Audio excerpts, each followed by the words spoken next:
السلام عليكم سنة أولى إعدادي، إخواتي وحبايبي، عاملين إيه؟ يا رب تكونوا بخير. الدرس دوت هنكمل إن شاء الله الجزء الثاني من درس العمليات على الأعداد النسبية، والدرس ده في الجزء دوت هنشرح عملية الضرب وعملية القسمة. طيب يلا بينا نبدأ بسم الله. ما تنسوش قبل ما نبدأ تشتركوا في القناة عشان تتابعوا كل الدروس إن شاء الله والمنهج كامل، وتعملوا اللايك الجميل بتاعكم. طيب ركزوا يلا معايا كده وإيه، ويلا بينا نخش في الدرس. وما تنسوش ان احنا بنحل في اخر الفيديو اسئله مهمه واسئله مستويات عليا، فلازم تكمل الفيديو للاخر، اللي هي الاسئله اللي بتبقى ايه مكتوب عليها التفكير الابداعي في كتاب المعاصر. طيب وطبعا لو واقف معاك اي سؤال وانت بتحل، او وقف معاك اي سؤال في كتاب المدرسه، تقدر تخش على جروب الواتساب، هتلاقيني حاطه في الوصف بتاع الفيديو او في وصف القناه، وتخش تبعت لي السؤال على الجروب، وانا ان شاء الله بجاوبك عليه وببعت لك صورة الحل، وكمان بشرحها لك في فويس. يلا بينا نبدأ عشان ما نتأخرش. طيب عملية الضرب لازم تكون عارف ان انا لو عندي بسط ومقام اقدر اقسم فوق على الرقم، وتحت اقسم على نفس الرقم. طيب فانا فوق هنا عندي 4، لو قسمت ال4 على الاتنين هيديني 2، ولو قسمت ال8 على الاتنين هيديني 4. جميل. فهنا بقى عندي 2 وهنا بقى عندي 2، يعني عندي نسبة مضروبة في نسبة او كسر مضروب في كسر. فانا لو عندي فوق هنا في البسط هنا رقم، وتحت هنا في المقام نفس الرقم، اقدر اختصرهم مع بعض واشيلهم مع بعض. فانا هنا عندي 2 وهنا عندي 2، هشيلهم مع بعض. جميل. اتبقى لي هنا 1 وهنا 3، يبقى 3 في 1 ب3، و4 في 1 ب4. طيب تعالى السؤال التاني بيقول لك ايه؟ بيقول لك 25%. انا قايل لك اول ما تشوف 25% تبقى تترجمها بربع.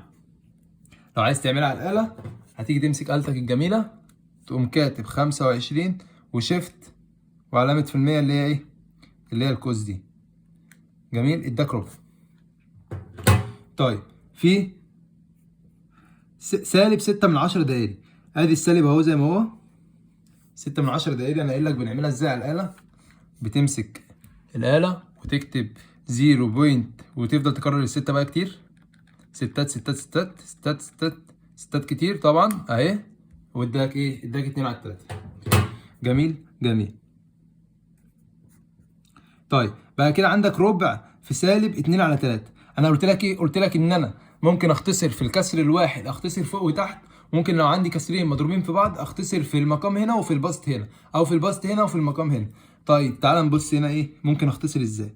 هنا عندي 2 وهنا عندي 4، على الاتنين فيها الواحد، على الاتنين فيها الاتنين. بقى كده بقى كده عندي فوق 1 في 1 ب1، وتحت 2 في 3 ب6، وده عندي السالب اصلا اهو. حلو، لان انت عارف ان من قاعده ضرب الاشارات ان موجب في سالب بسالب، وسالب في موجب بسالب. طيب اللي بموجب لما يكونوا متشابهين، موجب في موجب او سالب في سالب. جميل. تعالى السؤال ده التالت بيقول لك بيقول لك سالب 5 و4/6 في سالب 3 و1/6. طيب انا قايل لك بنحاول ديت ازاي. بنضرب ده في ده زائد ده، او في ناس بتحب تقول عليها بتحب تقول ايده في رجله زائد راسه. حلو، ايده اللي هي ال5، رجله اللي هي ال6، راسه اللي هي ال4. طيب هنعمل ادي السالب اهو زي ما هو، وادي شرطة الكسر، المقام زي ما هو. 5 في 6 ب30 من على الآلة. 30 زائد 4 ب34، في السالب زي ما هو اهو عشان ما تتلخبطش افتح القوس. تكتب تحت المقام زي ما هو. 3 في 6 18، 18 زائد 1 19، تقفل القوس زي ما هو اهو. يبقى كده عندك بقى عندك اشارتين اهو، سالب في سالب بموجب. خلاص مش هكتب الموجب كده، الاشارتين راحوا، سالب في سالب بموجب. تيجي بقى انا عندي 6 في 6 تحت. نختصر ولا طب تعالى نختصر عشان اعودك تختصر ازاي. تعالى نمسك الآلة اهو.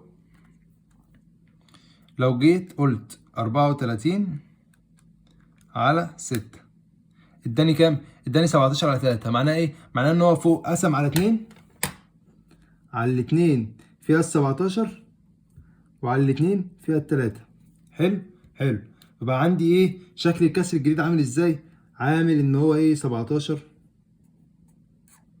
على 3 في ده. خلاص بقى بالموجب لان سالب في سالب بموجب، وشلناهم مع بعض.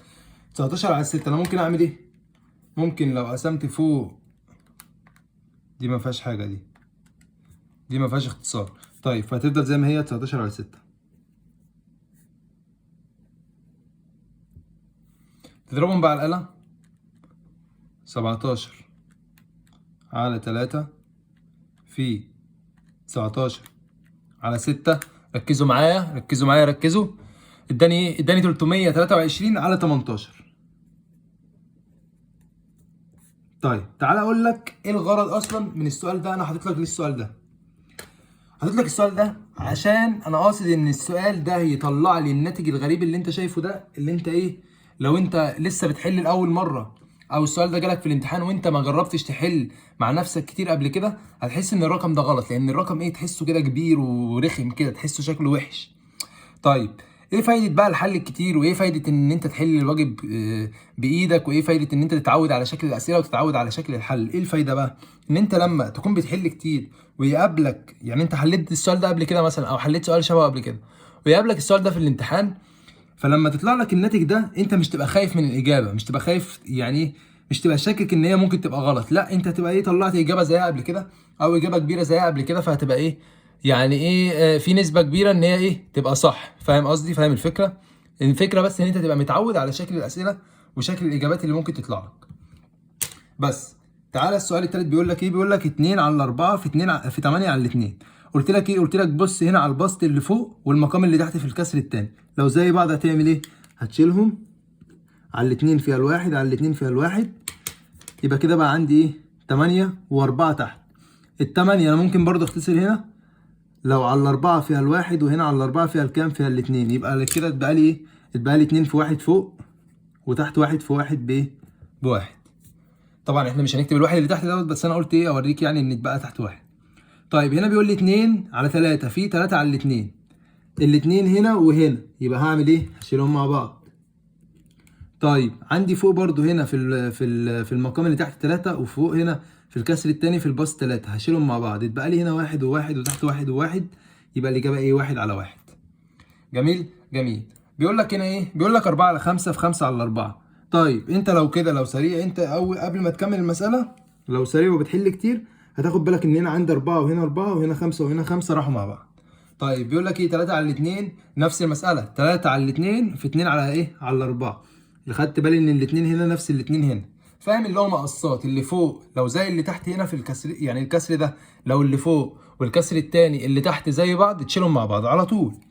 طيب التلاتة وهنا 4 يتبقى لي ايه بقى كده، ايه، 3 في واحد في وحايد و4 في وحايد تحت، يبقى اتبقى لي 3 على 4. دي الإجابة. بيقول لك ايه في السؤال ده، بيقول لك إذا كان A و B و C زائد 3 بيساوي ايه؟ هو عايز يعرف بيساوي ايه؟ يعني عايز يعرف المجموع بتاع الناتج ده بيساوي ايه، المعادلة دي. ماشي. وبيقول لك بيقول لك ان الايه بتساوي 1 و3/4 او 3 على 4، وبي بتساوي 12 على 7، وسي بتساوي 2 على 3. حلو. يوجد له بقى الكلام ده زائد التلاتة بيساوي كام؟ هنحل ازاي؟ الاول نظبط شكل الايه، شكل الايه عشان نظبطه هيبقى ايه، هيبقى هنضرب ايده في رجله زائد راسه، 1 في 4 ب5. حلو. هتحط الاول المقام زي ما هو، 1 في 4 قصدي ب4، 4 زائد 3 ب7، يبقى ايه، ب7 على 4. وبي زي ما هي ب12 على 7، وسي زي ما هي ب2 على 3. حلو حلو. تيجي بقى تضرب التلاتة في بعض، يعني تحط التلات كسور دول تضربهم في بعض، ادي ال7 على 4 مكان الايه، في 12 على 7 في 2 على 3. الأسئلة ديت كلها أسئلة كتاب مدرسة وأفكار كتاب المدرسة، فركز معايا واحنا بنحلها. عشان ايه، لو انت ان شاء الله ركزت في الحصة ديت وطلعت منها فاهم كل حاجة، انت ايه مش تبقى محتاج حاجة تاني بعد الحصة دي، انت يا دوبك بس تحل وتطبق بإيدك عشان الأفكار تركز في دماغك. طيب زائد التلاتة بيساوي ايه؟ هو عايز ايه، هما الكلام دوت كله بيساوي ايه؟ طيب تعالى كده نركز، بص الكسرين دول فيهم حاجة ايه زي بعض، السبعة والسبعة. قلت لك لو لقيت في الكسر الأولاني حاجة فوق ولقيت في الكسر التاني نفس الحاجة تحت بشيلهم مع بعض. ادي السبعة راحت مع السبعة، اتبقى لي 12 و4 و2 على 3. هعمل ايه؟ على الأربعة فيها الواحد، على الأربعة فيها التلاتة. ركز احنا بنحل ازاي والطريقة اللي بنحل بيها. كده اتبقى لي ايه، الكسر ده كده خلاص خلص، بقى 1 على 1، وهنا الكسر بقى 3 على 1، فهنا اتبقى لي هكتبها لك اهي تاني. اتبقى لي 3 على 1 في 2 على 3 زائد 3 بيساوي كام؟ طيب ركز هنا كده. انا كده يعني احنا المفروض ما نكتبش الواحد اللي تحت ده، بس انا كتبته لك عشان انت تركز يعني. بس انت لما تيجي تحل وكتر لما تحل مش هتكتب الواحد ده طبعا، ما بنكتبش الواحد ايه وهو في المقام. طيب 3 فوق و3 تحت هنعمل ايه؟ هيروحوا مع بعض. اتبقى لي ايه؟ اتبقى لي 2 زائد 3. 2 زائد 3 بيساوي ايه؟ بيساوي 5. ودي الاجابه. حلو حلو. نخش بقى على ايه؟ نخش على الخواص بتاعه عمليه الضرب في الاعداد النسبيه. جميل كده تمام كده تمام. الخواص بتاعت عمليه الضرب في الاعداد النسبيه يعتبر نفس الخواص بتاعت عمليه الضرب في الاعداد الصحيحه. طيب بيقول لي اول حاجه مغلقه. يعني ايه مغلقه؟ مغلقه يعني اي عددين، اي كسرين لما اضربهم في بعض هيديني كسر تالت. يعني لما اضرب 1 على 3 في مثلا 3 على 2 هيديني ايه؟ هيديني نص. التلاتة هتروح مع 3 وهيتبقى 1 على 2، فاداني كسر. فاهم؟ فمغلقة ديت يعني ايه؟ يعني اي عدد نسبي في عدد نسبي بيديني عدد نسبي. فاهم قصدي؟ تمام. طيب ابدالية يعني ايه؟ ابدالية يعني خلينا نكتب بالقلم عشان يبقى واضح. ابدالية يعني ان انا اقدر اقول، لو انا قلت اي، على فكرة عملية ضرب بتبقى ابدالية يعني 1 على 3 في 3 على 2 هي بتساوي 3 على 2 في 1 على 3. فاهم الفكرة؟ يعني لو غيرت مكان الكسرين مش هيحصل حاجة، هي كده كده ايه؟ عملية الضرب في الأعداد النسبية إبدالية. طيب دامجة يعني ايه؟ دامجة يعني لو عندي 1 على 3 في 3 على 2 في 1 على 2 هي بتساوي، ركز بقى ركز اهي، هي بتساوي لو انا قلت برضو نفس الثلاث كسور، بس هنا غيرت في ايه؟ خليتها 1 على 3 في، خليت بقى القوس هنا بقى ايه؟ بقى على 3 على 2 في 1 على 2. طيب تعالى عشان تتاكد ان هي ايه، هيبقوا الاثنين هيدوني، لو الاثنين ادوني نفس الناتج يبقى هي دامجه. طيب تعالى نتاكد. 1 على 3 في 3 على 2، الثلاثه هتروح مع الثلاثه وهيتبقى لي 1 على 2 هنا في 1 على 2 هيبقى ب1 على 4. جميل. ده طلع لي الجزء الشمال ده طلع لي 1 على 4. طيب الجزء اليمين هيطلع لي ايه؟ هيطلع لي 3 في 1 على 2 في 2 يبقى ايه؟ يبقى ب 3 على 4. 3 على 4 في 1 على 3 هتلاقي ان 3 راحت مع ال3 فبرضه اداك ايه؟ اداك ربع. الربع بيساوي الربع، يبقى هي دامجه. حلو حلو. ركزوا معايا ما تناموش مني، لسه شويه في الفيديو، لسه في حوالي ربع ساعه كمان. ركزوا معايا. طيب محايد الضربي. ايه المحايد الضربي ده اللي بيبقى في عمليه الضرب؟ اللي هو الواحد، اي حاجه في واحد بنفسها. حلو. فالمحايد الضربي اللي هو مين؟ اللي هو الواحد الصحيح. طيب المعكوس الضربي. يعني ايه بقى معكوس ضربي؟ يعني لما اجي اقول لك 1 على 3 واقول لك هات لي المعكوس الضربي دي، هتقول لي ايه؟ هتقول لي 3 على 1. واخد بالك؟ بينشقلب الكسر. طيب لما اجي اقول لك 5، ايه المعكوس الضربي بتاع الخمسة؟ هتقول لي 1 على 5. جميل جميل. المعكوس الجمعي كنا بنعمل ايه؟ كنا بنغير الاشاره. المعكوس الضربي دلوقتي بنعمل ايه؟ بنقلب الكسر، بنشقلب الكسر. حلو حلو.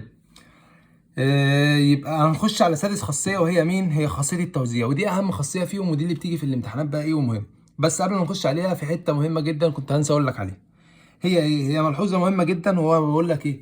بقول لك ان الصفر معكوس جمعي لنفسه لكن مش معكوس ضربي لنفسه. يعني ايه؟ تعال اشرح لك الحته دي. يعني لما اجي اقول لك الصفر، يعني ايه الصفر معكوس جمعي لنفسه؟ يعني لما اجي اقول لك ايه المعكوس الجمعي بتاع الصفر هتقول لي الصفر. ماشي. لكن لما اجي اقول لك ايه المعكوس الضربي بتاع الصفر، هو المعكوس الضربي يعني ايه؟ يعني انا بشقلب الكسر، مش الصفر هنا يعني صفر على 1. اي حاجه يعني اي حاجه لوحدها يبقى هي على 1. حلو. يبقى الصفر على 1. فانا لو عايز اجيب له معكوس ضربي هعمل ايه؟ هقول قايل 1 على 0. طب 1 على 0 دي بذمتك دي تنفع؟ لا، انا قايل لك الصفر ما ينفعش يجي في المقام خالص، لانه لو جه في المقام بقى حاجه اسمها كميه غير معرفه او غير معينه. تعالى نكتب على الاله واوريك ان هو هيطلع لك ايه؟ ماس ايرور. تعالى 1 على 0 اداني ايه؟ ماث ايرور. وان الاله كده ايه؟ بتقول لك ان الرقم دوت ما ينفعش يعني. حلو حلو اهو. بس كده. تعالى بقى نخش على خاصيه التوزيع، ودي اهم مسائل، قصدي اهم خاصيه فيهم هم السته، ودي اللي بتيجي في الامتحانات، ودي فعلا اللي يعني ايه بجد اهم جزئيه في الدرس كله. طيب بيقول لك حل باستخدام خاصيه التوزيع، ومديني مساله. اول ما يقول لي حل باستخدام خاصيه التوزيع او خاصيه التوزيع، ولو فاكر انا كنت حكي لك عن خاصيه التوزيع دي في اول المنهج، وقلت لك احنا ممكن نقول عليها اسم تاني، اسمه اسم العامل، العامل المشترك. طيب يعني ايه بقى خاصيه التوزيع؟ اول ما يقول لي حل بخاصيه التوزيع، اجي ابص على علامه الزائد والناقص. اول ما الاقي علامه الزائد والناقص افصل اللي قبلها وافصل اللي بعدها. ادي علامه الزائد اهي، اول حاجه ابص عليها. لقيت ان انا عندي حاجه مضروبه في حاجه، يبقى دي كده كلها حاجه على بعضها، وحاجه مضروبه في حاجه يبقى دي كده كلها ايه، حاجه على بعضها. يعني ده اسمه الحد الاول وده اسمه الحد التاني. تعالى بقى ايه نشتغل ضرب عادي. 5 في 1 وبعد كده 11 في 7، لان مفيش اختصارات خالص. هتيجي تبص هنا على ال5 وال11 مفيش اي اختصارات. فهتعمل ايه؟ ايه بقى لازمه خاصيه التوزيع؟ يعني انا مش يعني احنا ممكن نضربها على الاله، بس انا هو بيقول لك ايه، هو ما قالكش ان دوت سؤال اختر مثلا عشان تضربه على الاله، لا هو بيقول لك حل باستخدام خاصيه التوزيع. يبقى هو عايز ايه؟ هو عايز خطوات. فاحنا هنعمل ايه؟ اول ما يقول لي إيه خاصيه التوزيع، انا افكر في ايه؟ افكر في العامل المشترك. طيب هاجي ابص هنا على الحدين دول، ايه اللي فيهم زي بعضه كده؟ بص معايا ركز، قول لي ايه الحاجه المتشابهه، او ايه الحاجه اللي موجوده هنا وموجوده هنا؟ مين؟ ال5 على ال11. يبقى هاخد ال5 على ال11 عامل مشترك وهو منفتح قوس. انا خدت هنا 5 على 11، اتبقى لي الواحد على السبعة. بص، معنى ان انت خدت عامل مشترك اكنك قسمت الحد على العامل المشترك ده. فانت هنا لما تقسم 5 على 11 على 5 على 11 راحت، هيبقى لي واحد، فتبقى لي الواحد على السبعة. دي بس حته ايه اللي فهمك انت. الاشاره زي ما هي زائد 5 على 11 انت برضو خدتها من هنا اهي بره اهي، عشان كده انت فاتح قوس عشان لما تيجي ترجعها تاني زي ما هي تضرب جوه في الاول والتاني. زائد اتبقى لي مين هنا؟ اتبقى لي 6 على السبعة. حلو حلو. تيجي نقعد تكمل عادي. بص احنا هنا كنا ما عملناش حاجه، انت بره هنا ده لما يجي يتضرب جوه، دي اسمها التوزيع بقى، انت كده هتوزعه جوه. بس انا مش عايز امشي كده، فاهم؟ انا مشيت الاول ان انا خدت ايه؟ عامل مشترك. هو اصلا كان من الاول مديها لك متوزعه، فانت ايه بتلم التوزيع ديت في عامل مشترك. بس لما تيجي تضرب هنا هيديك نفس الحد ده، وتضرب هنا هيديك نفس الحد ده.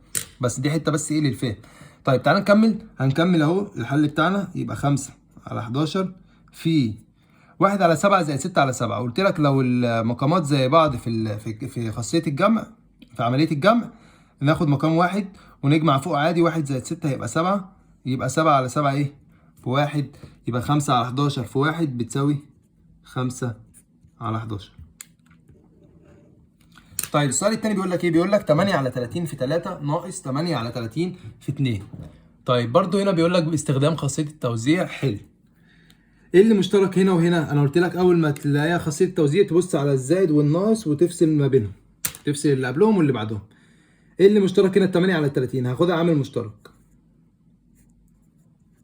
واقوم فاتح قوس. اتبقى لي هنا التلاته نفس الاشاره اللي هي الناقص. اتبقى لي هنا ايه؟ لما اخد ال 8 على 30 بره هيبقى لي الاثنين. 3 ناقص 2 ايه؟ بواحد. يبقى الاجابه 8 على 30 في 1 اللي هي 8 على 30. طيب تعالى فاضل لنا ايه؟ سؤالين في الجزئيه ديت. تعالى ايه اوريك.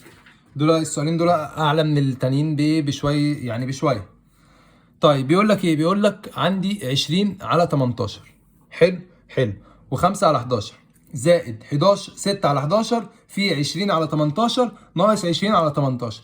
ركزوا معايا عشان السؤال دوت في تريكايه احنا ما حليناهاش في السؤالين اللي قبليه اللي قبلهم، يعني تريكايه جديده، يعني سؤال فكرته جديده. طيب ايه هي التركايه؟ الاول بدل قلت لك خاصيه التوزيع، بص على علامه الزائد والناقص وافصل ايه، حددهم لي كده اهوت لنفسك عشان ما تتلخبطش. ادي الزائد والناقص. تعالى ايه اللي مشترك؟ 20 على 18 في الحد الاول، 20 على 18 في الحد الثاني، 20 على 18 في الحد الثالث. هاخدها عامل مشترك. حل معايا، امسك ورقتك وقلمك وحل معايا. جرب تحل معايا عشان هنوقف الفيديو دلوقتي ايه واقول لك انت ايه. كمل انت. 20 على 18 اللي اتبقى لي هنا 5 على 11 زائد العلامه زي ما هي اهي. اللي اتبقى لي هنا 6 على 11 لما اخد ال 20 على 18 بره هيتبقى لي 6 على 11 ناقص العلامه زي ما هي. لما اخد 20 على 18 من 20 على 18، هو انا لسه قايل لك ايه من حوالي دقيقتين؟ قلت لك ايه؟ قلت لك انا لما اخد عامل المشترك، يعني ايه اخد عامل مشترك؟ يعني اكني بقسم عليه. فانا هنا لما خدت عامل مشترك من هنا، اخدت 20 على 18 عامل مشترك، اكني قسمت على 20 على 18 فخليتها بره. ف 20 على 18 على 20 على 18 حاجه على نفسها بواحد. حلو حلو. مهما تكون الحاجه ديت على هي ايه، بس هي لما تقسم على نفسها ايه هيديني ايه؟ هيديني واحد. طيب هنا لما اخدت ال 20 على 18 بره عامل مشترك، يعني قسمت الحته ديت كلها على 20 على 18، ف 20 على 18 على 20 على 18 اتبقى لي مين؟ اتبقى لي 6 على 11. طيب هنا بقى انا ما عنديش غير 20 على 18 اصلا، فلما اقسم 20 على 18 على 20 على 18 هيتبقى لي ايه؟ حاجه على نفسها، اتبقى لي ايه؟ اتبقى لي واحد. ففي ناس كتير كتير كتير كتير يعني، ولغايه بص لما يوصلوا جامعات بينسوا الحته ديت وينسوا الجزئيه ديت، ويطير ده مع ده وما ينسى يكتب الواحد، والواحد دوت هو ايه اللي هيغير المساله اصلا. حلو حلو. فانا لما اخد حاجه من نفسها بيتبقى لي واحد. جميل. هكمل المساله. 20 على 18 وافتح القوس بتاعي، 5 على 11، 5 على 11 زائد 6 على 11 هاخد، والواحد هنا احنا ممكن نكتبه ايه؟ ركز لما انا قلت لك لو انت طب خلينا نمشيها واحده واحده. الاول اهو هاخد الكسرين دول، 5 على 11 زائد 6 على 11، ادي ال 11 هاخدها مقام واحد، و5 زائد 6 ب 11. طيب ناقص الواحد هنا. مش انا قلت لك في عمليه الجمع والطرح لو انا بجمع او بطرح كسرين وعندي واحد، انا الواحد دوت ممكن اشكله زي ما انا عايز؟ مش انا ممكن اكتب الواحد دوت 100 على 100، اكتب الواحد دوت 60 على 60، اكتب الواحد احمد على احمد، عفريت على عفريت، صح ولا غلط؟ صح. يعني انا اقدر اكتب الواحد دوت اي حاجه على نفسها. طيب انا هنا ايه اللي كان بيخليني، يعني ايه الرقم اللي كنت بكتبه على نفسه كان بناء على ايه؟ كان بناء على ان انا ببص على المقام اللي جنبه. المقام اللي جنبه 11، فانا هنا هخلي الواحد دوت 11 على 11. ليه؟ عشان اخلي المقامات زي بعض فاخدهم مقام واحد. فهنا اصلا لما جيت بصيت لقيت ان 11 على 11 ناقص 11 على 11 بكام؟ بصفر. حاجه ناقص نفسها بصفر. ده هيبقى بواحد ناقص واحد بصفر. او لو عايز تحسبها بطريقه تانية هيبقى 11 اهو، يعني دي طريقه حل تانية، هيبقى 20 على 18. في ناس ممكن تقول لك 11 على 11 بواحد، واحد ناقص واحد بصفر، ده صح. وفي ناس ممكن تقول لك هاخدهم، مش انا بطرح وعندي المقامات واحده، هاخد 11 واحده من اللي تحت، و11 ناقص 11 بكام؟ بصفر. صفر على اي حاجه بايه؟ بصفر. يبقى صفر في اي حاجه بايه؟ بصفر. يبقى الاجابه صفر. حلو حلو او زيرو. طيب السؤال الرابع دوت بقى، ودوت سؤال مهم جدا جدا جدا، لان هو عامل المشترك هنا ايه؟ مستخبي، او يعني مستخبي جوه رقم، فانت بعينك ومن كتر حلك وتركيزك هتعرف تطلعه. طيب ركز معايا عشان ايه؟ نطلع الرقم مع بعضينا، وهديك 30 ثانيه كده ايه تفكر مع نفسك. بيقول لك ايه؟ بيقول لك انا عندي 8 على 12، برضو باستخدام خاصيه التوزيع. واول ما يقول لك كده روح انت على الموجب والسالب او الزائد والناقص وتعلم لي عليهم. ده كده بقى حد لوحده، ده حد لوحده، ده حد لوحده. طيب بيقول لك 8 على 12 في 5 زائد 64 على 12 ناقص 8 على 12 في 11. تعالى كده نبص، بص معايا على الثلاث حدود. ده ايه؟ ده 8 على 12 في 5. طيب ده ايه؟ ده 64 على 12. طيب ده ايه؟ ده 8 على 12 في 11. واخد بالك ان ال 8 على 12 اتكررت هنا وهنا؟ هحاول اخليها في الحد التالت تتكرر. يعني هحاول التلات حدود عندي يكونوا فيهم 8 على 12. ليه؟ عشان اقدر اخد العامل المشترك من التلات حدود واحل المساله بتاعتي زي ما حلينا المساله ديت وزي ما حلينا المسالتين اللي قبلهم. هعمل كده ازاي؟ تعال اقول لك هنعمل كده ازاي. ادي 8 على 12 زي ما هي في 5 زائد 64 على 12. 64 على 12. وقف الفيديو بالظبط 15 ثانية وامسك ورقتك وقلمك وامسك لي الكسر اللي هو ال 64 على 12 ده، حاول تطلع لي منه 8 على 12. ال 8 على 12 ديت هتبقى مضروبة في حاجة عشان تديني 64 على 12. وقف الفيديو واللي عرف يجيبها يقول لي في الايه، في الكومنتات هو جابها ازاي وضرب ايه في ايه، وانا كده كده هحلها اهو. بس وقف الفيديو معايا يلا وجرب انت تحلها. طيب هستنى اللي حلها يقول لي انا حليتها في التعليقات ويقول لي ايه كتبها ايه، ويلا بينا نحلها مع بعض. طيب تعالى كده اهوت ال 64 على ال 12. هو ال 64 ديت كام في كام؟ ايوه جدول الضرب. يلا اللي حافظ جدول الضرب 8 في 8. 8 في 8 بكام؟ ب 64. هو انا هيحصل حاجه لو خليت ال 64 على ال 12 8 في 8 على ال 12، لا والله ما هيحصل حاجة. هيحصل ايه؟ هتضرب 8 في 8 ب 64، هترجع 64 على 12 زي ما هي. فانا كده ما عملتش حاجة، ما غيرتش حاجة، بس انا حليت ايه؟ حليت مشكلة كبيرة جدا، خلقت ال 8 على ال 12 اللي انا محتاجها عشان اخدها عامل مشترك من التلاتة من ال 64 على ال 12. ودي اللي بتفرق طالب فاهم عن طالب حافظ. طالب فاهم وبيعرف ودماغه شغالة في ان هو يعني ايه، عرف ازاي طريقه حل المساله. فهو لما يجي يمشي في طريق حل المساله وتقابله مشكله صغيره يعرف يحلها ويكمل حل المساله عادي. بس هو اهم حاجه ايه؟ اهم حاجه ازاي يحل المساله وازاي يعرف يحل المساله. بدل فهم الحته ديت هيعرف يحل اي مشكله تقابله في المساله. جميل. هنكمل المساله عادي. ناقص 8 على ال 12 في 11. هتعمل ايه؟ هتاخد ال 8 على ال 12 عامل مشترك من الثلاثه، هي بقت عندي هنا وهنا وهنا في الثلاث حدود. هاخد ال 8 على ال 12 عامل مشترك، وتقوم فاتح القوس بتاعك الجميل، قوس عادي. لما اخد 8 على 12 من الحد الاول يتبقى لي 5 زائد نفس الاشاره. لما اخد 8 على 12 من الحد الثاني تبقى لي 8 ناقص. لما اخد 8 على 12 من الحد الثالث يتبقى لي ايه؟ يتبقى لي 11. اقفل القوس بتاعي، تيجي نقعد ال 8 على 12 زي ما هي اللي بره العامل المشترك، وتيجي هنا 5 زائد 8 ب 13. 13 ناقص 11 ب 2. تقوم حاطط الاثنين هنا، تقوم قايل بيساوي.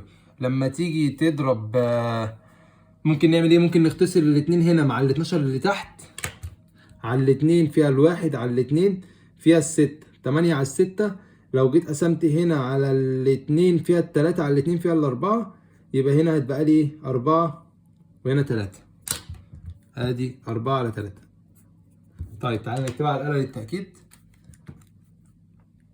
8 على ال 12 في 2 ادانا 4 على 3 اللي احنا ايه؟ طلعناها بره.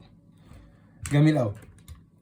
نخش بقى على عمليه القسم. احنا كده خلصنا عمليه الضرب الحمد لله بكل الافكار وكل الحاجات اللي ممكن تيجي عليها الاسئله. وطبعا برضو زي ما قلت لك انت لازم طبعا تحل الواجب بتاع كتاب المعاصر او اي كتاب انت شغال عليه. ومعظم الاسئله اصلا اللي احنا بنحلها مع بعض بتبقى اسئله كتاب المدرسه، بس عشان انت تبقى ايه، تبقى شفت كل انواع الاسئله وشفت الاسئله المهمه. وبرضو لو وقف معاك اسئله زي ما قلت لك بتخش على الجروب الواتساب وتبعت السؤال عليه وان شاء الله هجاوبك عليه. طيب نخش بقى على عمليه القسمه، ودي زي الضرب بالظبط وسهله جدا يعني. اول حاجه تعالى كده اهوت ايه، في عمليه القسمه في حاجه مهمه جدا بقول لك ثبت. احفظ معايا الثلاث كلمات دول: ثبت، اقلب، شقلب. ثبت ايه؟ ثبت اقلب شقلب. قول معايا: ثبت اقلب شقلب، ثبت اقلب شقلب، ثبت اقلب شقلب. طيب مين اللي هثبته ومين اللي هقلبه ومين اللي هشقلبه؟ تعالى شوف في المسألة. بيقول لك 2 على 2 على 6 على 2 على 6. هثبت مين؟ هثبت الأول. هثبت يعني هخليه زي ما هو 2 على 6. أقلب يعني إيه؟ يعني أقلب العملية، فهي بدل عملية اسم هخليها عملية ضرب. أقلب. شقلب يعني إيه؟ شقلب الكسر. يعني إيه شقلب؟ يعني أخلي اللي فوق تحت واللي تحت فوق. أهو خليت راسه رجله فوق وراسه تحت. حلو. فكده احنا عملنا ايه؟ بدل ما كانت العمليه اسم خليناها عمليه ضرب. ليه؟ لان عمليه الضرب اسهل بالنسبه لنا بكتير. فزي ما قلت لك ثبت اقلب شقلب. لو انت حطيت الكلام ده على الاله طبعا هيطلع لك نفس النتيجه، بس انا بكلمك في كده ايه، يعني ديت اسرع من الاله كمان، وكمان ايه يعني هتفيدك في حل المعادلات. طيب تعال 2 على 6 في 6 على 2. هو انا مش لسه قايل لك في عمليه الضرب من شويه ان احنا لو عندنا فوق في الكسر الاولاني رقم وتحت في الكسر الثاني نفس الرقم بنشيله مع بعض؟ ده انا كده كمان عندي 6 كمان و6 هنا، فتبقى لي ايه الاجابه بواحد صحيح. ومن الاول يعني بدل عندك حاجه على نفس الحاجه ايه هتديك واحد، ف2 على 6 على 2 على 6 هيديك واحد. جميل. ده بس للشرح يعني، انا بشرح لك ايه عشان كده حليت معاك بالخطوات. لكن انت من الاول لو شفت 2 على 6 على 2 على 6 طبعا هتكتبها لي ايه واحد على طول. وانت كمان ايه يا رب تكونوا مركزين معايا كده ايه عشان ما تتوهوش مني. طيب يلا ركزوا، يلا نخش على المساله ايه الثانيه. بيقول لك ايه؟ بيقول لك سالب 2 على 3 على 5 على 3. جميل. اثبت، ثبت اقلب شقلب. ثبت سالب 2 على 3. اقلب العلى هتبقى فيه، شقلب الثلاثه هتبقى فوق والخمسه هتبقى تحت، الراس تحت والرجل فوق. الراس اللي هي الخمسة نزلت تحت، الرجل اللي هي 3 طلعت فوق. طيب لاحظت ايه بقى؟ لاحظت ان انا عندي هنا بقى عندي عمليه ضرب، اتقلبت عمليه ضرب، وبقى عندي الثلاثه هنا نفس الثلاثه اللي فوق، فشلتهم مع بعض اتبقى لي ايه؟ اتبقى لي سالب 2 على 5، ودي الاجابه. طيب تعالى بيقول لك ايه؟ بيقول لك في السؤال الثالث 2 وخمس على 5 ونص. طيب اول حاجه بنعمل ايه؟ زي ما قلت لك لازم نحول الكسر، لما يكون كسر ثلاثي بالشكل دوت لازم تحوله لكسر ايه؟ لكسر عادي. فبتعمل ايه؟ بتضرب 2 في 5 زائد 1. اول حاجه تعمل علامه الكسر، شرطة الكسر، وتقوم حاطط تحت نفس المقام اللي هي الخمسة. 2 في 5 بكام؟ ب10. 10 زائد 1 بكام؟ ب11. ادي 11 على ادي الاثنين زي ما شرطة الكسر، والاثنين اللي هو المقام نفس المقام. 5 في 2 بكام؟ ب10. 10 زائد 1 11. ادي 11. طيب بعد كده ايه؟ ثبت اقلب شقلب عشان نقلب علامة ضرب. ثبت اقلب شقلب. شقلب معايا يلا اهو. شقلبنا. لاحظت ايه؟ لاحظت ان ال 11 فوق هنا نفس ال 11 اللي تحت هنا، فالاجابه هتبقى ايه؟ هتبقى 2 على 5. جرب بقى امسك ورقتك وقلمك معايا كده اهوت والاله، عشان هنحتاج هنا الاله في الدائري، وجرب تحل المساله الرابعه ديت معايا. ماشي؟ ماشي، يلا امسك وحل معايا اهو. يلا هنحل مع بعض المساله دي. انا هقول حاجه وانت تكمل. بيقول لك سالب 23 من 100 ايه؟ دائري. الدائري احنا كنا بنحل ازاي؟ افتكر الناس اللي اتفرجت على الحصه، ولو ما اتفرجتوش على الحصه ايه، هحط لكم ايه هحطها لكم في اخر الفيديو ان شاء الله، عشان لازم تبقوا متفرجين على بصوا كل الفيديوهات اللي نزلناها لغايه دلوقتي لازم تبقوا متفرجين عليها كلها، عشان ان شاء الله المراجعه لما تنزل على الوحده الاولى هتبقى لما الدنيا كلها، وهتبقى فيها حل اهم المسائل وحل المسائل المتفوقين وبتاع التفكير الابداعي، اللي هو ايه، خلاص انت كده هتبقى قفلت الوحده الاولى كلها. فانت لازم تكون فاهم الشرح قبل ما تخش تتفرج على الفيديو بتاع المراجعه اللي هو هيبقى كله حل وحل افكار مهمه. طيب تعالى هنا بقول لك ايه؟ بقول لك 23 من 100 دائري سالب 23 من 100 دائري على 7 على 60. طيب انا قايل لك اول ما تقابل الشكل دوت حوله لي للكسر.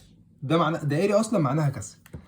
هتعمل ايه؟ هتمسك ادي السالب بتاعك الجميل، وادي 0.23، تفضل بقى تكرر في 32، تفضل بقى تكرر في 23، اي 23 23 23 23 23 23 23. تعمل كده التاني سالب 23 على 99، اقوم كاتب سالب 23 على 99 على 7 على 60 زي ما هي. ثبت ثبت معايا اهو. سالب 23 اكتب معايا وحل معايا. 99 على 99 اقلب، العلى هتبقى فيه شقلب، ال60 هتبقى فوق، ال7 هتنزل تحت. ماشي، تعالى نحط الكلام ده بقى على الآلة. سالب 23 على 99 احنا لسه مطلعينها صح، فانا ممكن اجيبها ايه من زرار ايه اهو، انس اللي جنبي يساوي ده، واقوم قايل فيه 60 على 7. وبرده زرار انس دوت كنت شارحه في فيديو شورت، هتلاقيه في البلاي ليست بتاعت الآلة، ازاي تستخدم الآلة، هتلاقيها برده في القناة. خش على قوائم التشغيل هتلاقيها موجودة. ماشي. كنت بقى يعني بشرح لك ان زرار انس دوت بيبقى ايه، بيبقى مخزن دايما القيمه او الرقم اللي انت لسه مطلعه على الاله، عامل كده ايه زي السجل، ده السجل بتاع الاله، اخر رقم هو بيبقى مسجله، فانت بدل ما تكتب الرقم تاني بايه بتستخدمه على طول بقى. انس في 60 على 7 هيديني سالب 460 على 231. شايف الرقم يخد ازاي؟ سالب 460 على 231. ايه فايدة الارقام ديت؟ ان انت تشوفها بعينك وان انت تجرب تحل وتطلع معاك الارقام ديت، ان انت لما تيجي في الامتحان وتشوف نفس الارقام الصعبة ديت او الرخمة ديت والتقيلة، ما تحسش ان الاجابة غلط، لا هتفتكر ان انت حل المسألة زيها قبل كده وطلع لك نفس الرقم، فمش تبقى قلقان، هتحل المسألة وانت مش قلقان. طيب نخش على مثال مهم برضو جدا. دول بقى الثلاث امثله ايه من كتاب، اول سؤال من كتاب المدرسه، وتاني سؤالين دول من كتاب المعاصر، سؤال 28 بتاع التفكير الابداعي. طيب تعال نحل اول سؤال. بيقول لك ايه؟ بيقول لك انا عندي اكس بسالب 1 على 3 وواي ب 3 على 4 وزد بسالب 3. بيقول لي انا عايز واي على زد على اللي هي شرط الكسر. انا ممكن اكتبها ايه؟ تعالى هي كده باين. ممكن اكتبها ايه؟ ممكن اكتبها واي على علامه على العاديه زد. طيب انا كده استفدت ايه لما عملت كده؟ ان انا اقدر اثبت واقلب واشقلب براحتي. طيب تعالى نكتب الواي بتساوي ايه؟ الواي بتساوي 3 على 4 على زد بتساوي ايه؟ بتساوي سالب 3. ثبت اقلب العلى هتبقى فيه، شقلب سالب 3 هتبقى ايه؟ هتبقى سالب 1 على 3. هي كانت على 1، طلعت الواحد فوق، وكده كده انا قايل لك ان السالب انا ممكن اكتبه فوق زي ما اكتبه تحت زي ما اكتبه ايه على الجنب بره. التلاته نفس الحاجه. تعالى بقى ايه، هنلاحظ هنا ان التلاته فوق نفس التلاته اللي تحت، فهيتبقى لي الاجابه بسالب 1 على 4. اهو هكتب لك السالب هنا عادي كل واحد، لو كتبته هنا زي ما اكتبه هنا زي ما اكتبه هنا، كلهم نفس الحاجه. طيب بيقول لي ايه؟ بيقول لي اكس وواي على زد. دايما انت عشان تسهل لنفسك خليها اكس وواي اهي على زد. طيب هحل ازاي هنا؟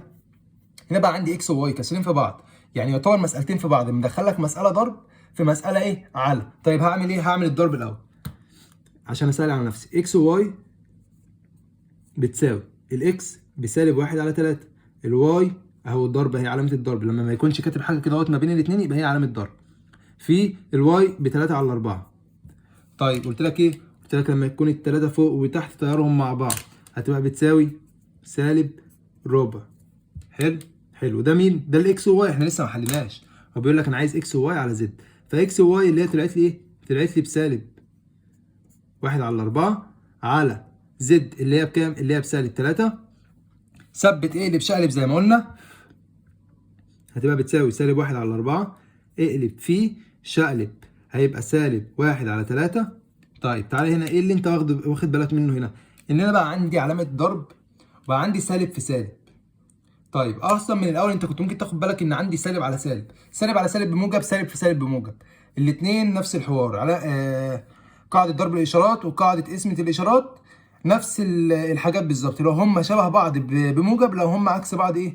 بسالب. موجب في موجب بسالب، موجب على موجب بموجب، موجب في موجب بموجب، موجب على موجب بموجب، سالب في سالب بموجب، سالب على سالب بموجب. طيب موجب في سالب او موجب على سالب او سالب على موجب او سالب في موجب بايه؟ بسالب. وعشان تلخص الكلام ده كله هم شبه بعض موجب عكس بعض سالب على طول في الضرب والقسم. طيب سالب في سالب بايه؟ بموجب اهو هكتبه لك ماشي مع اننا ما بنكتبوش. وادي هنا 1 في 1 بواحد، 4 في 3 ب12، وادي الاجابه 1 على 12، موجب 1 على 12. تعالى بقى ايه في التفكير الابداعي وجمال التفكير الابداعي والسؤال المهم. طيب ركز معايا عشان تتفوق على ايه؟ على زمايلك في الحاجات ديت. الاسئله ديت دايما بتقف مع الايه؟ مع الطلاب، وهو عشان كده دايما بيبقى حاطط لك ايه في اسئله التفكير الابداعي. طيب تعالى كده اهوت ايه؟ بقول لك ايه؟ بقول لك انا عندي قيمه مطلقه جواها اكس زائد 1 على 5 بتساوي 2 على 5. ما تجيش تنام مني في اخر الحصه واخر الفيديو خلاص والفيديو بيخلص وتيجي تنام مني ايه؟ وتضيع وتسيب لي اهم مسألتين في الحصه. لا ركز معايا عشان المسألتين دول والله العظيم مهمين جدا. اصلا في مسألة انا هحلها وفي مسألة انت هتحلها.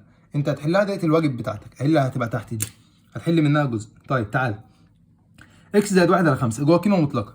ويعني ايه قيمة مطلقة؟ مش انا قايل لك القيمة المطلقة يعني اللي جواها مرة بالموجب ومرة بالسالب؟ لان هو كده كده بيطلع من جواها ايه؟ بيطلع من جواها بالموجب، فانا اللي جواها دوت دايما افترض كده ان هو ايه؟ مرة بالموجب ومرة بالسالب.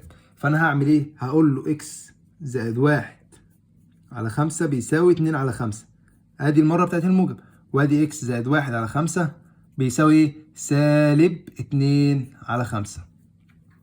طيب تعال هعمل ايه هنا؟ انا بحل معادلات بقى، هودي الزائد 1 على 5 الناحية التانية بسالب 1 على 5، فهتبقى ال2 على 5 زي ما هي ناقص 1 على 5 جت لها الناحية التانية بعكس الإشارة، فبقت الاكس بتساوي ايه؟ عندي مقامات زي بعضيها هاخدهم مقام واحد، 2 ناقص 1 ايه؟ بواحد، فاكس بتساوي 1 على 5.